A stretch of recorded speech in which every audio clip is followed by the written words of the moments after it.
Hello guys, नमस्कार। कैसे आप सब? उम्मीद करता हूँ आप अच्छे होंगे। तो साथियों, इस वीडियो में हम कक्षा 10 सामाजिक विज्ञान सोशल साइंस में भूगोल के प्रश्न उत्तर के बारे में चर्चा करेंगे, क्योंकि यह सभी प्रश्न बोर्ड के एग्ज़ाम में कई बार पूछे गए हैं और आगे हमेशा पूछे जाएंगे। क्योंकि साथियों, यह प्रश्न बनाने में बहुत समय लगा था, तो इस वीडियो को आप सभी लोग लास्ट तक देखिए। और जो हमारे भाई बहन चैनल पर पहली बार विजिट किए हैं वो लोग चैनल को सब्सक्राइब कर लेंगे, क्योंकि यह सब क्वेश्चन बोर्ड के एग्ज़ाम के लिए बहुत महत्वपूर्ण है, जो यूपी बोर्ड का एग्ज़ाम देने जा रहे हैं। इसके अलावा आप किसी भी बोर्ड में पढ़ाई करते हों, वहाँ भी यह पूछा जाता है, तो उनके लिए भी यह महत्वपूर्ण है। और जो हमारे भाई बहन कंपटीशन का एग्ज़ाम देंगे, वहाँ यह विकल्प के रूप में पूछा जाएगा, तो वहाँ भी यह बहुत उपयोगी साबित होगा। तो प्लीज़ साथियों, सभी लोग लाइक करें और कमेंट करें। चलिए हम शुरू करते हैं। देख सकते हैं राष्ट्रीय अर्थव्यवस्था की जीवन रेखाएं। राष्ट्रीय अर्थव्यवस्था की जीवन रेखाएं इम्पॉर्टेंट क्वेश्चंस में पहला है क्या? अति लघु उत्तरीय प्रश्न। इसमें क्या आएगा? पहला क्वेश्चन है, रेल परिवहन कहाँ पर अत्यधिक सुविधाजनक परिवहन साधन है तथा क्यों? तो उत्तर हो जाएगा, रेल परिवहन मैदानी क्षेत्रों में ज़्यादा सुविधाजनक होता है, क्योंकि मैदानी क्षेत्रों में समतल भूमि, सघन आबादी तथा प्रचुर मात्रा में संसाधन सुलभ होते हैं। देख सकते हैं, आप वैसे भी अनुमान लगा सकते हैं, अगर समतल जगह है तो वहाँ पे आसानी से रेल की पटरी बिछ जाएगी और आराम से सड़क बन जाएगी। कोई भी वाहन चले जाएंगे, कोई भी वाहन उस पर चल सकता है। तो इस तरह से जहाँ मैदानी क्षेत्र होता है वहाँ आसान होता है परिवहन जाने में, वाहन जाने में सब। तो स्क्रीनशॉट ले लीजिए इसका। अब नेक्स्ट, सीमांत सड़कों का महत्व बताएं। उत्तर, सीमांत सड़कों के विकास के परिणाम स्वरूप दुर्गम क्षेत्रों में अधिगाम्यता में वृद्धि हुई। इनके द्वारा उत्तर पूर्वी क्षेत्रों का आर्थिक विकास संभव हुआ है। चलिए स्क्रीनशॉट लीजिए इसका। क्वेश्चन नंबर 3, पूर्व पश्चिम गलियारा किन दो क्षेत्रों को जोड़ता है? तो उत्तर हो जाएगा, सिलचर, ये कहाँ है? असम में है। पोरबंदर कहाँ है? गुजरात में है। ये दोनों को जोड़ता है। क्वेश्चन नंबर 4, भारत में पहली रेलगाड़ी कब और कहाँ चलाई गई थी? तो उत्तर हो जाएगा, 16 अप्रैल 1853 में मुंबई और ठाणे के बीच 34 किलोमीटर दूरी पे चली थी। चलिए स्क्रीनशॉट ले लीजिए, बहुत महत्वपूर्ण है, कई बार एग्जाम पूछा गया है, इस बार भी बोर्ड के एग्जाम में पूछा जाएगा। यूपी बोर्ड में तो बहुत बार पूछा गया है। क्वेश्चन नंबर 5, जनसंचार क्या है? जन माने लोग, संचार माने सीधा प्रसारण करना किसी चीज़ का। तब क्या हो जाएगा? लोगों के समूह के साथ संचार को जन संचार कहा जाता है। उदाहरण, समाचारों का सीधा प्रसारण, मंत्रियों का सीधा भाषण आदि। अब नेक्स्ट क्वेश्चन नंबर 6 हो जाएगा, सड़क घनत्व से आप क्या समझते हैं? उत्तर, प्रति 100 वर्ग किमी क्षेत्र में सड़कों की लंबाई को सड़क घनत्व कहा जाता है। क्वेश्चन नंबर 7, भारत की तट रेखा की लंबाई कितनी है? उत्तर हो जाएगा 7516.6 किलोमीटर। अब नेक्स्ट, संचार से क्या अभिप्राय है? अगला क्वेश्चन है, संचार से क्या अभिप्राय है? उत्तर हो जाएगा, वह प्रक्रिया जिसके द्वारा व्यक्तियों के बीच एक सामान्य प्रणाली के माध्यम से सूचनाओं का आदान प्रदान किया जाता है, उसे संचार कहते हैं, उसे संचार कहलाती है। क्वेश्चन नंबर 9, बड़े शहरों में डाक संचार में तीव्रता लाने के लिए कौन कौन से मुख्य उपाय किए गए हैं? तो उत्तर क्या हो जाएगा, 6 डाक मार्ग बनाए गए हैं। 6 डाक मार्ग बनाए गए हैं। राजधानी चैनल मार्ग, मेट्रो मार्ग, चैनल ग्रीन, चैनल व्यापार, चैनल भारी, चैनल दस्तावेज, चैनल इतने बनाए गए हैं। भारी चैनल, व्यापार चैनल, फिर से देख लेते हैं। राजधानी चैनल मार्ग, मेट्रो मार्ग चैनल, ग्रीन चैनल, व्यापार चैनल, भारी चैनल और दस्तावेज चैनल इतने बनाए गए। क्वेश्चन नंबर 10, भारतीय व विदेशी फिल्मों का सत्यापन करने वाला प्राधिकारी कौन सा है? उत्तर हो जाए central board of film certification. एक बोर्ड है जो क्या करता है, फिल्म को प्रमाणित करता है, तब जाके फिल्म दिखाई जाती है। नेक्स्ट क्वेश्चन नंबर 11, स्वर्णिम चतुर्भुज महाराजमार्ग का मुख्य उद्देश्य लिखें। उत्तर हो जाएगा इन स्वर्णिम चतुर्भुज महाराजमार्ग का मुख्य उद्देश्य भारत के मेगा सिटी यानी मेगा सिटीज के बीच समय और दूरी को कम करना है। क्वेश्चन नंबर 12, सबसे लंबी गैस पाइपलाइन कौन सी है? उत्तर हो जाएगा हजीरा विजयपुर जगदीशपुर। हजीरा विजयपुर और जगदीशपुर। अब आता है लघु उत्तरी प्रश्न। क्वेश्चन नंबर 1, सड़क परिवहन के 3 गुण बताएं। उत्तर हो जाएगा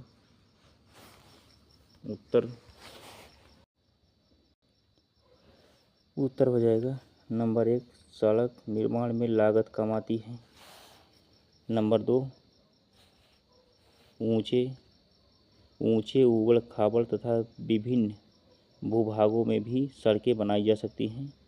नंबर 3, सड़कें अपेक्षाकृत कम व्यक्तियों, कम दूरी तथा कम व्यय के परिवहन से देख सकते हैं।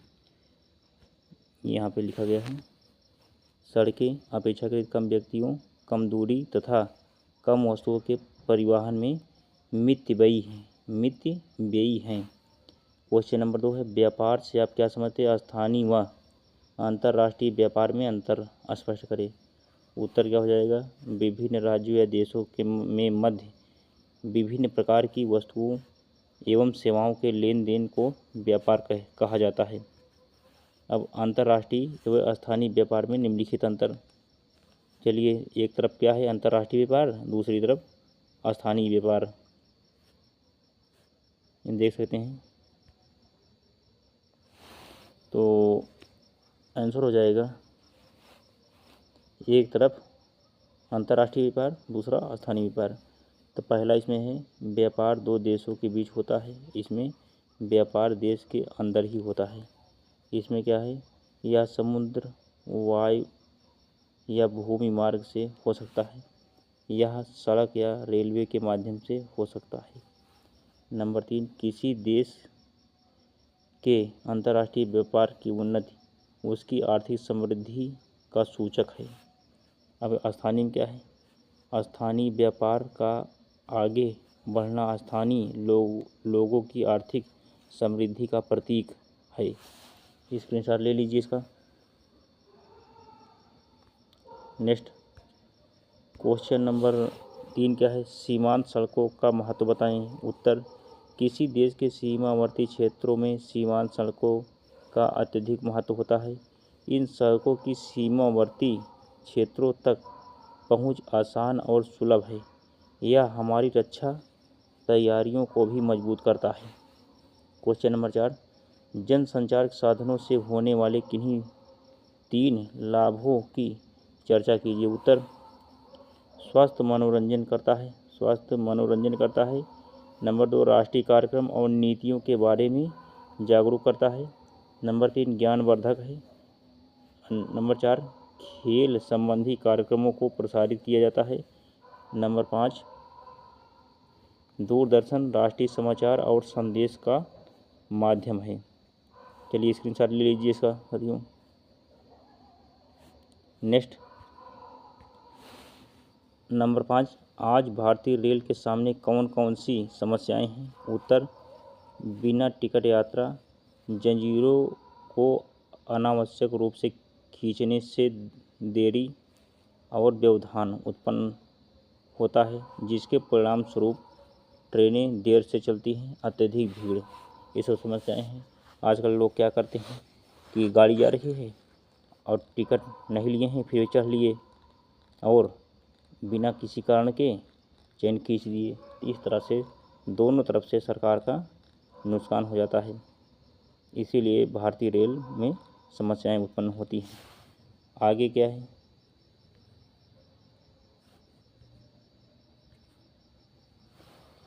क्वेश्चन नंबर 6, एक पर्यटन एक उद्योग या व्यापार के रूप में अर्थव्यवस्था के विकास में किस प्रकार सहायक है? उत्तर, पिछले कुछ वर्षों में भारत में पर्यटन उद्योग में महत्वपूर्ण वृद्धि हुई है।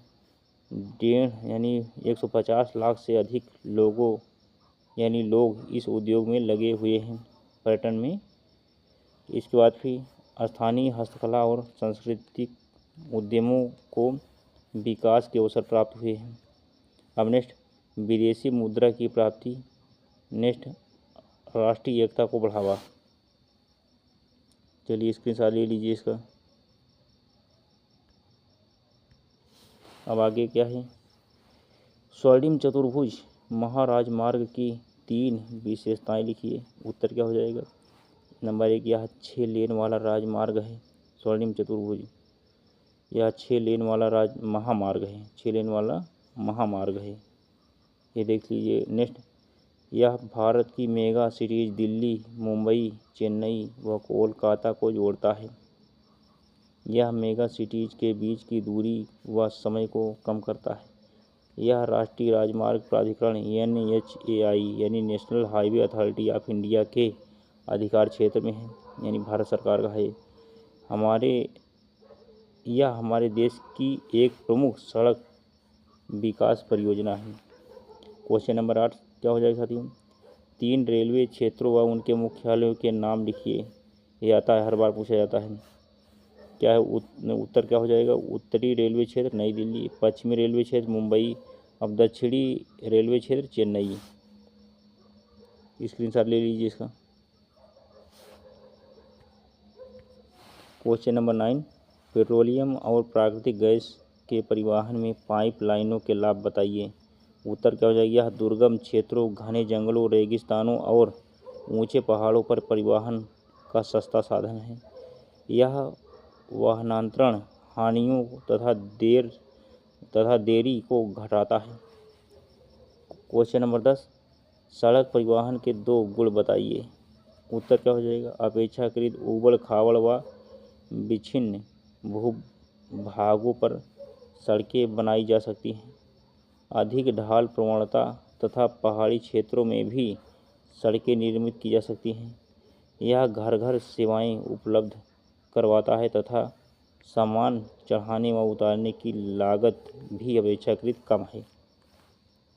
अब नेक्स्ट, सड़क परिवहन रेल परिवहन से अधिक महत्वपूर्ण है, क्यों?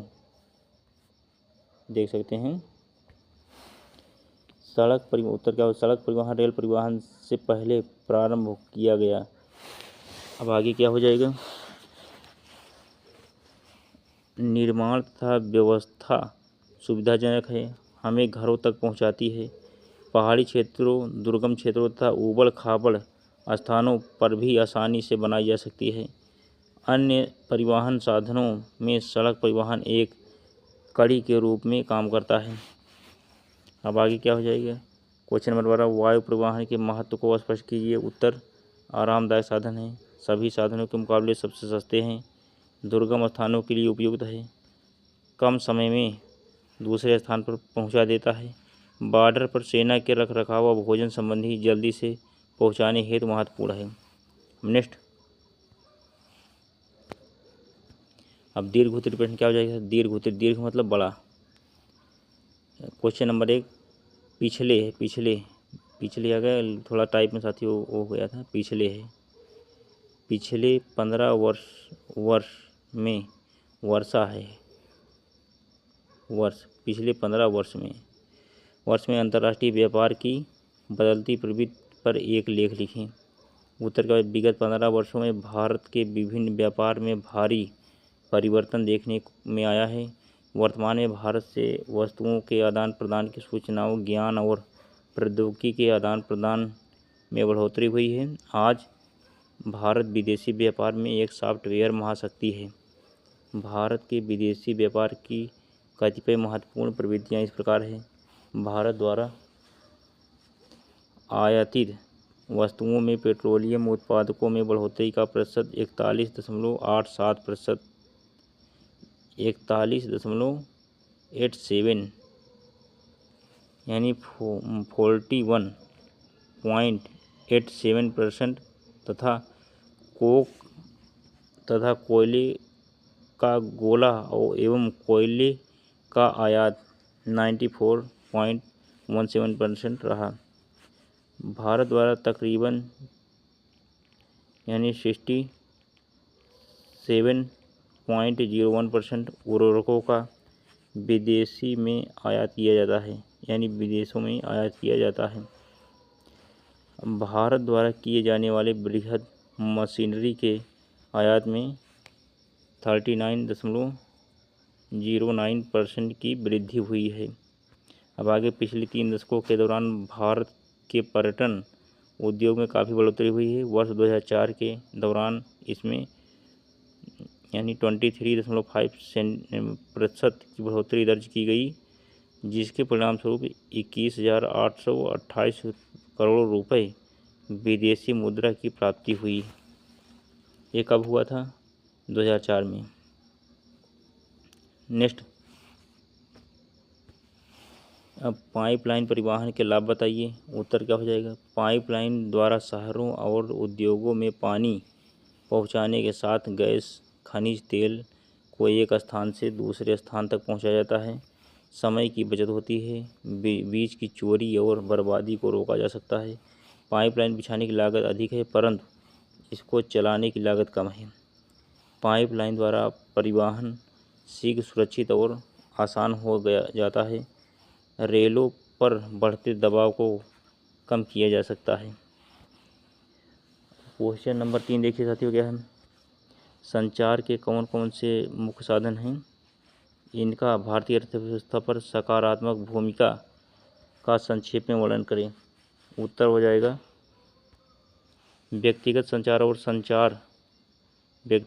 और जनसंचार, जिसमें television, radio, mobile, press, film, computer आदि शामिल हैं। देश में संचार के प्रमुख साधन हैं। संचार की भूमिका क्या है? स्क्रीनशॉट ले लीजिए इसका। नेक्स्ट, संचार की भूमिका। भारतीय डाक सेवा दुनिया का सबसे बड़ा नेटवर्क है। यह पार्सल के साथ साथ व्यक्तिगत लिखित संचार भी प्रदान करता है। संचार मनोरंजन प्रदान करता है और विभिन्न राष्ट्रीय कार्यक्रमों और नीतियों के बारे में लोगों में जागरूकता पैदा करता है। अब आगे क्या है? भारत एशिया के सबसे बड़े दूरसंचार नेटवर्कों में से एक है। शहरी स्थानों को छोड़कर भारत के 2/3 से अधिक गांवों को पहले ही subscriber trunk dialing STD full form है क्या? सब्सक्राइबर ट्रंक डीलिंग टेलीफोन सुविधा से कवर किया जा चुका है। भारत में प्रतिवर्ष बड़ी संख्या में समाचार पत्र एवं पत्रिकाएं प्रकाशित होती हैं। समाचार पत्र लगभग 100 भाषाओं में प्रकाशित होते हैं। भारत दुनिया में फीचर फिल्मों का सबसे बड़ा निर्माता है। यह लघु फिल्में बनाता है। वीडियो फीचर फिल्में और वीडियो लघु फिल्में। चलिए तो क्वेश्चन नंबर 4 देखिए। परिवहन तथा संचार के साधन किसी देश की जीवन रेखा तथा अर्थव्यवस्था क्यों कहे जाते हैं?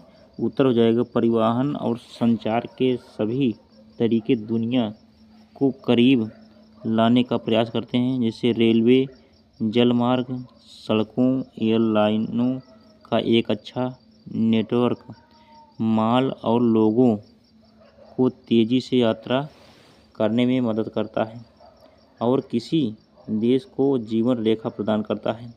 इसी तरह टेलीफोन, फिल्म, इंटरनेट, किताबें, अखबार जैसे संचार के साधन लोगों के बीच दूरियां कम करने में मदद करते हैं, क्योंकि लोग दूर से ही उनके बारे में जान सकते हैं। इसलिए परिवहन और संचार के साधनों को राष्ट्र और उसकी अर्थव्यवस्था की जीवन रेखा कहा जाता है। क्वेश्चन नंबर 5 क्या है?